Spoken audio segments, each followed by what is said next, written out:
Nous reprenons la séance à Stockholm, au Waterfront Hotel Congress Center. Et nous allons vous présenter maintenant l'avant-dernier panel de l'après-midi. Je laisse Astrid présenter son invité. Bonjour Karine. Je suis très heureuse de vous présenter Karine Montaner-Reynaud, qui est une femme extraordinaire. Elle est politicienne dans une toute petite principauté d'Andorre, que les Espagnols et Français connaissent bien. Donc, on l'a pris comme modèle politique des leçons apprises de cette session. Et on va passer les leçons apprises. On va ensuite avoir un modèle suisse. Ensuite, les deux avocats que je vous présenterai après. Merci Karine, et on se réjouit d'écouter tous tes efforts qui peuvent inspirer d'autres pays qui Merci. commencent à reconfiner. Donc merci. Merci infiniment Astrid. Donc pour moi c'est un honneur d'être ici avec vous. Tout d'abord je tenais, avant de commencer, de vous partager l'expérience de la principauté d'Andorre, de préciser que je parle en mon nom et que mes propos n'engagent que moi. Voilà, je ne parle pas au nom du gouvernement et je ne parle pas au nom de mon groupe parlementaire. Donc pour commencer, je vais vous exposer un petit peu ce que nous avons vécu en Andorre. Donc il y a eu une première phase, une phase de confinement, mi-mars jusqu'à à peu près mi-mai. Il y a eu l'apparition du virus en Andorre, comme les pays voisins. Donc il y avait une méconnaissance du virus. On n'était pas prêts, hein, il faut bien le dire. En principauté d'Andorre, nous sommes un pays de 78 000 habitants, avec donc une population de touristes très très importante, puisque nous avons 8 millions de touristes l'année. Donc nous n'étions pas prêts, nous n'avions pas de matériel et notre système hospitalier non plus n'était pas prêt. Donc il fallait absolument confiner pour avoir le temps de s'organiser et le temps de s'approvisionner, puisqu'on manquait terriblement de masques FFP2 et on manquait de respirateurs. Et donc il fallait absolument remédier à tout cela. Donc en fait là, on s'est aperçu qu'il y avait une véritable course en fait à l'approvisionnement au niveau de tous les États. Et on s'est aperçu qu'il y avait des problèmes au niveau de l'approvisionnement, c'est-à-dire qu'il y avait des courts-circuits. Les commandes des États n'arrivaient pas à bonne destination. Donc c'est pour ça que certains États, d'ailleurs, ont, par exemple, lancé donc l'armée pour justement assurer cet approvisionnement et pour que cet approvisionnement donc, arrive à bon port. Donc à cette période, nous avons eu beaucoup de malades. Nous avons beaucoup d'hospitalisations et nous avons commencé à traiter nos malades à l'hydroxychloroquine et à l'azithromycine. Il faut dire qu'à cette période, le ministre a été malade, le ministre de la Santé a été malade, moi aussi. J'ai passé 3 semaines vraiment très touchée. Et et le ministre aussi pourrait en témoigner, grâce à l'hydroxychloroquine et à l'azithromycine, nous avons eu une bonne récupération. Donc, nous avons testé nos malades dans une première phase et nous avons donné ce traitement. Donc j'ai félicité à plusieurs reprises le ministre pour avoir eu le courage justement d'encourager ce traitement sur l'hydroxychloroquine et l'azithromycine, en sachant que c'était une période justement où beaucoup d'études donc mettaient en lumière l'usage de l'hydroxychloroquine et surtout donc les effets nocifs de l'hydroxychloroquine. Donc là, j'ai appuyé le ministre pour qu'il continue à donner l'hydroxychloroquine et l'azithromycine en sachant que ça marchait. Nous avons fait en principauté d'Andorre une étude qui démontre donc les bons résultats de l'hydroxychloroquine et de l'azithromycine. Donc je vous rappelle qu'il y a eu quand même le scandale du Lancet Gate, donc fin mai. Il y a une publication qui n'était absolument pas fondée. Donc le Lancet a retiré donc début juin cette publication qui discréditait complètement l'hydroxychloroquine. Donc on voit bien qu'il y a quand même un souci de manipulation par rapport donc aux revues scientifiques internationales. Donc ça vraiment c'est un vrai souci. On assiste à un dérapage de la science et il faut, nous politiciens, vraiment en prendre conscience et contraster l'information. Donc ça c'est très très important. La phase 2, donc la phase du déconfinement. Donc on a fait des tests massifs sur notre population. On a justement organisé l'hôpital. Le ministre a pris conscience qu'il fallait vraiment renforcer notre système de santé.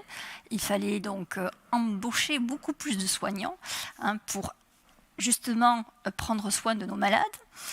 Et en automne, on s'aperçoit, après le déconfinement, qu'il y a justement un rebond du virus. Et là, la presse donc, a commencé, si je puis me permettre, à publier des articles, un peu d'articles sondage pour prendre la température de l'opinion publique. Donc, je vais vous donner des exemples.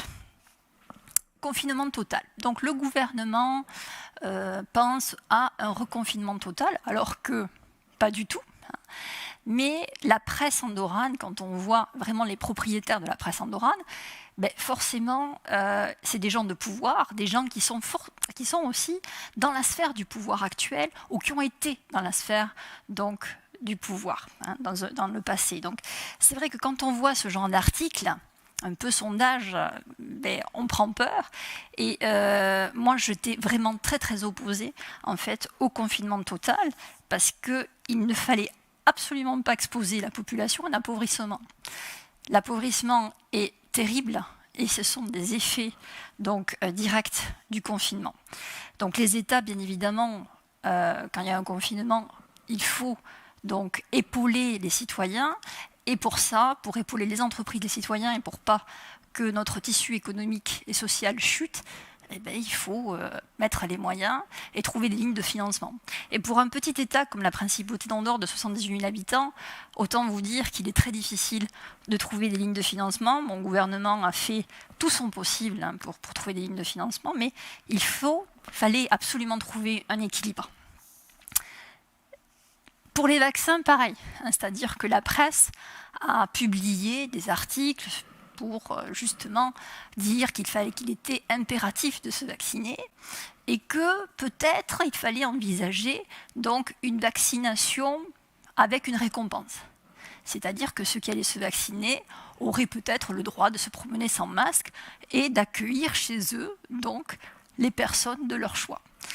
Et par contre, les gens qui ne se vaccineraient pas, tout le contraire. C'est-à-dire qu'il faudrait donc qu'ils aient le masque dans la rue et ils ne pourraient pas inviter qui voudrait. Donc ça, c'était un vrai problème. Donc c'était pareil, un article sondage. Et là, par contre, pareil, je suis montée au créneau et je me suis positionnée au niveau des réseaux sociaux. Bien évidemment, mes citoyens m'ont suivi. Je me suis exprimée. Et j'ai vraiment revendiqué la non-obligation de se vacciner, étant donné les scandales, bien évidemment, sanitaires que nous connaissons, le Remdesivir, par exemple, le Lancet Gate, donc, que j'ai énoncé antérieurement.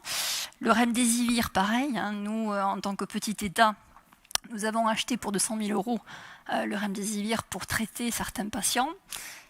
Moi, j'étais très inquiète, puisque pareil que les intervenants précédents, donc j'ai regardé, bien évidemment, des scientifiques de renom, des scientifiques qui sont sur le terrain et qui constatent certaines choses. C'est-à-dire que Dr Raoult, par exemple, pour ne citer que lui, à l'UHU de Marseille, avait constaté que le Remdesivir, ne marchait pas ou très peu sur les patients atteints du Covid, que le traitement était très très très onéreux, puisqu'on parle de 2 000 € pour traiter un patient. Et 3, thème très préoccupant pour moi, c'est qu'il y a des effets extrêmement graves, des effets secondaires graves sur les patients, notamment au niveau des reins. Donc, je me suis exprimée en comparution publique, et Monsieur le ministre donc, m'a rassurée, il m'a dit que le traitement sera employé sur des patients vraiment dans un état très très grave pour gagner 1 jour d'hospitalisation et qu'au moindre effet secondaire, il arrêterait tout traitement. Donc, après ma question et justement, quand je me suis exprimée sur le Remdesivir, quelques jours après, donc, il y a des députés européens qui se sont exprimés en disant que le Remdesivir ne fonctionnait pas. L'OMS donc, a annoncé que ce médicament n'était pas probant au niveau du Covid et qui était très toxique. Donc là, il faut vraiment, au niveau parlementaire, donc, que ça nous interpelle. Et les États aussi. Il faut vraiment faire attention à la manipulation en fait, du Big Pharma, pour parler clairement. moi j'invite vraiment tous les députés, tous ceux qui ont vraiment un rôle, une responsabilité auprès de leurs citoyens, de contraster l'information.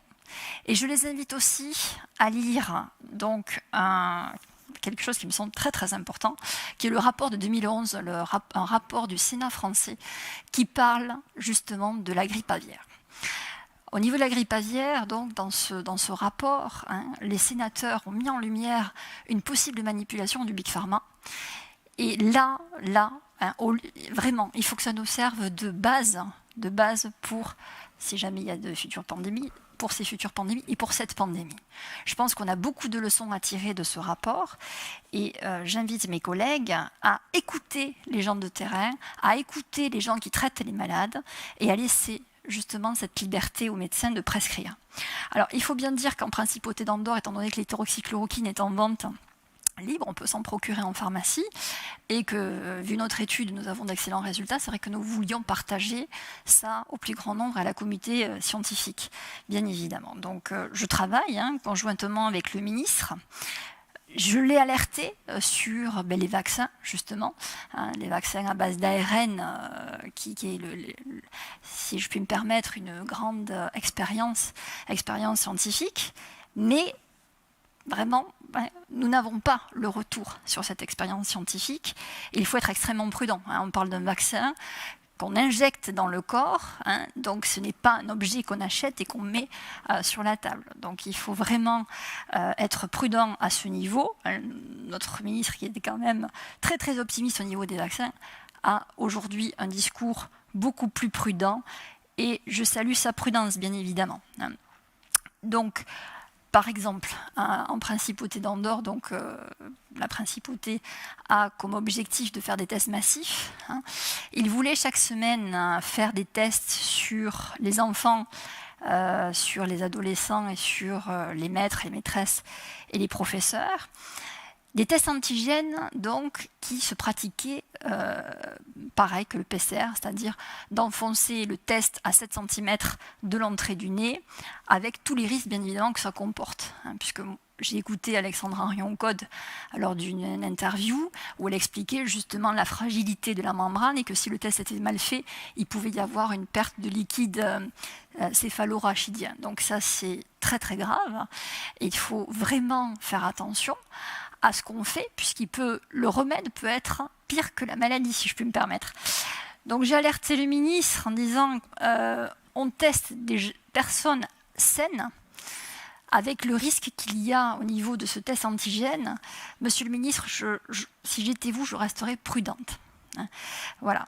Donc, monsieur le ministre m'avait dit à ce moment-là de la comparution publique qu'il n'y avait aucun souci, que ça ne représentait aucun danger. Je lui ai rappelé quand même qu'aux États-Unis, il y avait une dame qui était malheureusement décédée à cause d'un test PCR.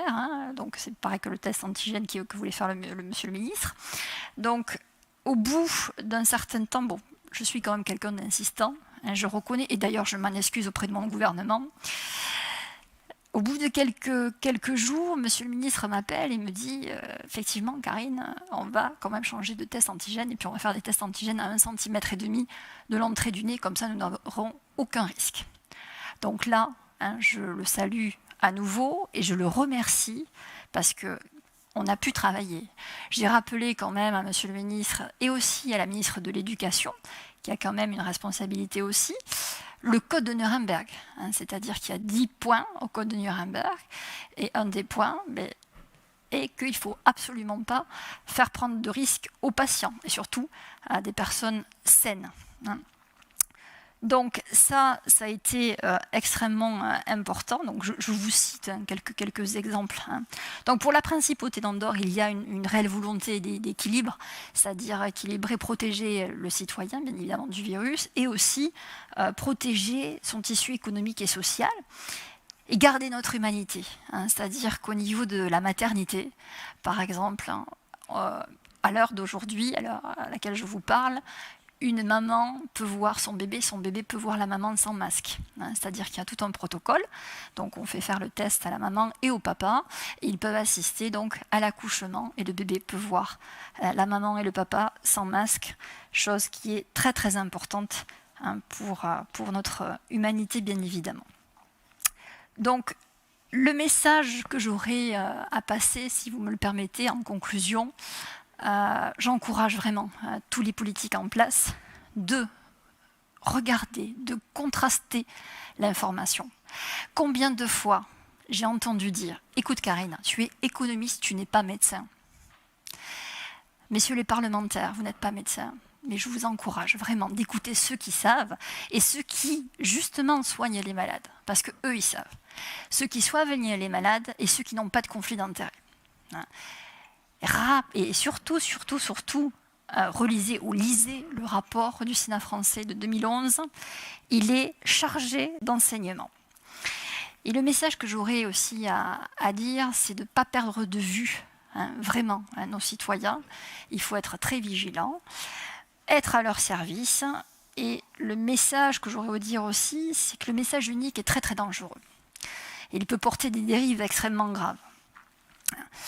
Il faut là aussi réfléchir sur comment former nos jeunes. Je pense qu'il faut vraiment développer l'esprit critique de nos jeunes et surtout aussi le courage. Le courage, ce n'est pas l'absence de peur, bien évidemment, mais c'est le fait de surmonter sa peur. Donc ça, c'est très très important aussi. Et j'aurais un autre message aussi à faire au niveau des médias, c'est-à-dire vous êtes le 4e pouvoir. Il peut y avoir de graves manipulations au niveau donc, des articles. Il faut faire très attention à ce qu'on communique. Par exemple, en Principauté d'Andorre, le ministre, par souci de transparence, communiquait le nombre de morts avec Covid, et non pas causés par le Covid, ce qui a gonflé les chiffres. Et maintenant, Monsieur le ministre a communiqué qu'il ferait une étude plus fine pour savoir quels sont les morts qui réellement sont morts à cause du Covid. Donc, la presse a communiqué les chiffres comme si les personnes étaient mortes du Covid. Donc rappelez-vous bien aussi, chers auditeurs qui nous écoutez, la manipulation des médias. Je vous invite à lire La fabrique du consentement, Propaganda, d'Edouard Bernays, qui a été mise en place la stratégie donc de la manipulation des masses dans nos démocraties. C'est très très très très très enrichissant de lire ce livre, où vous pouvez aussi regarder en documentaire, et vous verrez à quel point l'oligarchie peut manipuler des foules. Donc il ne faut pas être dupe, il faut se renseigner, contraster l'information et prendre les décisions nécessaires. Et ne pas oublier l'essentiel et vraiment appliquer des mesures de bon sens. Comme le disait si bien Socrate, le bon sens est la chose du monde la mieux partagée. Donc je vous j'invite les gouvernements à faire ça. Et aussi, j'aimerais finir par une citation de Périclès. Il n'y a pas de bonheur sans liberté, ni de liberté sans courage. Voilà. Donc ça serait ma conclusion. Et je ne sais pas si vous avez des questions. J'espère que je n'ai pas été trop longue parce que j'ai tendance à beaucoup parler. Merci beaucoup, Madame la députée, de nous rappeler que la fonction politique peut être noble et avec un discours politique au service du citoyen et du pays, et avec une réflexion permanente. C'est un magnifique message que vous nous donnez aujourd'hui. Merci. Merci à vous. Merci à vous. Merci. Merci.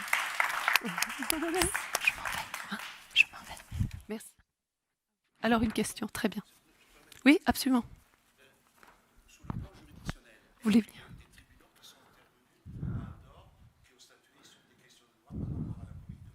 Pas du tout. Tu peux répéter la question, pardon. Pas du tout, pas du tout. Oui. Parce qu'en fait, ici, on est un petit pays. La question était la suivante. Est-ce qu'il y a eu des interventions judiciaires ou de la part des organes juridictionnels à Andorre par rapport à des problématiques relatives à la Covid, des recours, des référés liberté? J'en sais rien, voilà. Non, pas du tout, parce qu'en fait, on est un petit pays où tout le monde se connaît. Et effectivement, les politiques en place, tu vois, il n'y a pas eu de deuxième confinement. On peut fêter Noël en famille, donc normalement on peut avoir 10 personnes donc chez soi, mais c'est une recommandation. C'est-à-dire qu'il n'y a pas eu quand même, il y a un retrait de liberté, mais il n'y a pas eu un retrait de liberté extrême. c'est-à-dire qu'on a absolument évité le deuxième confinement. On essaie d'avoir des mesures très très équilibrées, c'est-à-dire que les restaurants, donc après le déconfinement, ont continué à travailler avec certaines restrictions par moment. Mais maintenant, donc il y a plus de restrictions. Donc c'est vraiment très important pour nous de garder cette liberté aussi. Par exemple, pour les masques. Donc, les masques sont effectivement obligatoires en lieu fermé, sauf bien évidemment au restaurant et dans les bars. Dans les rues, s'il y a beaucoup de monde, mais après, on peut se promener dans la montagne sans masque. Donc ça, monsieur le ministre, bien évidemment, l'a dit. J'avais posé une question au ministre au niveau des masques aussi, puisque je me suis rendu compte qu'il y avait une mauvaise utilisation des masques. Moi, j'ai eu beaucoup de plaintes de mes citoyens qui avaient des maux de tête, qui avaient plein d'effets secondaires liés aux masques. Donc j'ai posé une question à monsieur le ministre, j'ai dit écoutez, expliquez-nous l'usage rationnel du masque, parce qu'il peut y avoir des effets très très nocifs. Et donc, il a rappelé, parce qu'en fait, les gens gardaient le même masque toute la semaine. Donc, en fait, on s'auto-toxique. Et le ministre a donc dit qu'il fallait, donc, pour les personnes fragiles, des FFP2, et pour les autres personnes, donc, de changer son masque régulièrement, c'est-à-dire une fois par jour. Voilà. On ne peut pas garder le masque toute la semaine. Voilà. Alors, Karine, encore une question. Est-ce qu'il y a un comité scientifique qui vous assiste? Alors oui, effectivement, il y a un comité scientifique. Alors, on a eu une toute petite friction avec le ministre, à ce sujet, puisque j'ai insisté pour avoir ce comité scientifique. Après, monsieur le ministre était d'accord avec moi.